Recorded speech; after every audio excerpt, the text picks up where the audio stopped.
How to download Shopify playlist to MP3, or how you can download Shopify songs. So in this video, guys, I'm going to be walking through on how you can download Shopify songs to your phone or your device as an MP3. So guys, aside from this inbuilt download that you can do when you're using premium Spotify, I'm going to be showing you guys how you can download Spotify songs to your phone. So for now, there's no way you can do it with your phone. So all you have to do now is to install this. Open a web browser on your phone, on your laptop. When you open a web browser on your laptop, I want you to open this website called tunefab.com.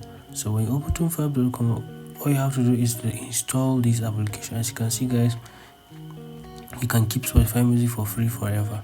You're going to be getting this when you install this app.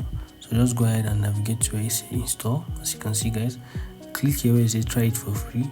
So if you're using Mac, click on Mac. If you're using Windows, click on Windows.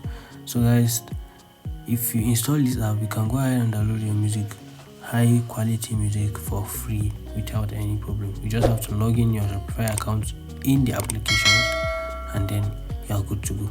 So if this video, guys, is helpful, go ahead and click the like and subscribe button to support.